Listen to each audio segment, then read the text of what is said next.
A gente foi lá no... Onde ficava, né, mesmo o... Que a gente foi lá em Recife. No Em Quilombo? Palmares? Isso! Que é um passeio que super vale a pena fazer. É, eu achei bem emocionante. É mesmo. Emocionante em que sentido? Cara, puta, a gente adora história, né? Então, tipo, você estar nos lugares onde as coisas aconteceram e entender o que aconteceu, como aconteceu e refletir para que não aconteça de novo e o que você pode fazer, eu acho que é uma das coisas mais interessantes de viajar, por exemplo. Eu gosto de viagens com conteúdo. E que era algo que a gente nem sabia que existia, porque ninguém fala sobre isso. Eu, pelo menos, nunca tinha escutado alguém falar. A gente estava lá, foi passar um Réveillon e tal, e a gente sempre procurar o que a gente pode fazer aqui perto. E eu falei, nossa, o Quilombo dos Palmares tá aqui do lado e tal, onde aconteceu lá, enfim, a chacina, não sei o que e tal. Vamos lá ver. E aí a gente foi, e ao mesmo tempo é um ponto positivo, que você fala, nossa, não sabia que existia isso. E é bem estruturado, né? E é bem estruturado, asfaltaram, colocaram lá uns bloquetes e tal, enfim. E aí falaram pra gente, olha, a gente recebe pouquíssimas visitas, recebia pelo menos até então, porque era um caminho de terra, enfim, as pessoas iam um pouco longe, né, da cidade, lá de Recife. Só que ao mesmo tempo você fala, puta, meu, se isso aqui fosse em qualquer outro lugar, ia estar tão melhor cuidado. E, tipo, a gente nem pagou nada pra entrar, né? Falei, pô, como é que os caras sobrevivem e tal, não sei o quê. Aí você tem ali umas lojinhas, enfim. É bem cuidado, mas você fala, putz, se tivesse uma estrutura... se a gente preservasse a nossa história, se a gente preservasse essa cultura, de novo, né? A mesma coisa que acontece com ditadura e tal. Se a gente colocasse um holofote sobre isso, talvez nós estaríamos melhor, assim. Com certeza. Isso foi uma questão minha com a escola brasileira que sempre me pegou.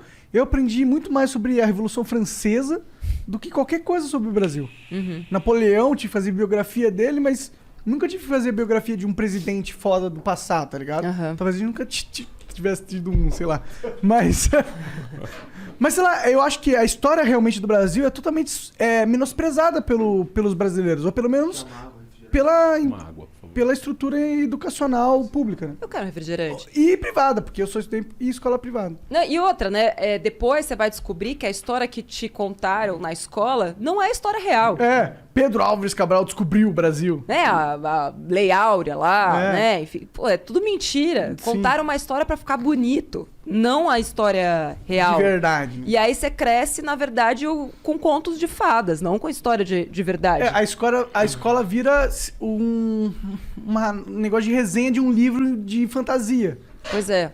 Tipo, como você compra a nossa fantasia que a gente falou pra você? Você compra bem? Exato. Você entende tudo sobre ela? Beleza, passa aí. Inclusive, recentemente, a gente tá meio... e o Érico embarcou nessa comigo. Recentemente, eu descobri a história de uma mulher brasileira que é a primeira mulher investidora do Brasil. Eufrásia Teixeira Leite. A Eufrásia começou a investir na Bolsa em 1880. Já existia bolsa no Brasil nessa época? Já existia bolsa no Brasil nessa época. E aí, Eufrásia, lá de Vassouras, Rio de Janeiro, 16 anos, ficou órfã, herdou fazenda lá dos pais, né, fazendeiros. Ela tinha uma irmã. Se ela ficasse no Brasil, ela teria lá toda a fortuna dela, ela ia ter que ter um tutor, homem. E ela falou, Eufrásia, muito louca, falou, não... Bora, mana, bora pra França, que tinha lá uma ligação, tá, um parente lá. Lá elas seriam donas do próprio nariz, foram. Pois Eufrásia começou a multiplicar a fortuna da família. Meio que ela multiplicou por 100, assim. Na França? Na França. Ela era dona de uma esquina na Champs-Élysées. Ela, enfim, Eufrásia, assim, mandava e desmandava e tal. E Eufrásia... tinha um relacionamento com um cara chamado Joaquim Nabuco, que vocês já devem ter escutado na escola. Que nem era lá essas coisas, mas está nos livros de história. Ele tem seu valor, era um abolicionista e tal. Perto de Eufrásia. A questão não é o valor do outro. Não rebaixa o cara pra subir a moça. Tudo bem, ok. Mas o que me revolta dessa história é que Eufrásia não estava nos livros de história. E quando eu descobri que Eufrásia existia... E a Eufrásia multiplicou a fortuna, não teve filhos. Ela deixou toda a herança dela para a cidade de Vassouras, construiu o hospital, construiu o museu. Caralho. Deixou de herança tipo, para construir escola, um monte de coisas lá. Deixou um legado, assim, sabe? De mudança, de transformação, de educação. E eu nunca fiquei sabendo que essa mulher existia.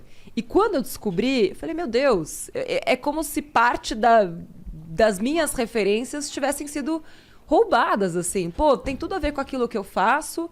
É um ambiente, né, muito masculino, aquele onde eu né, tô ali dentro. Sim, financeiro. Tal. Muito ainda masculino, com pouquíssimas referências femininas. Com certeza. Mas quantas delas a gente nem soube? Não foram só apagadas. Pouquíssimas, né? porque ninguém Não quis foram contar apagadas. a história delas, né? Exato. E assim como Eufrásia, existem várias outras que simplesmente foram apagadas da história. E que a gente precisa começar a nem ressuscitar, Resgatar, né? devolver, colocá-las no lugar onde elas merecem estar, sabe?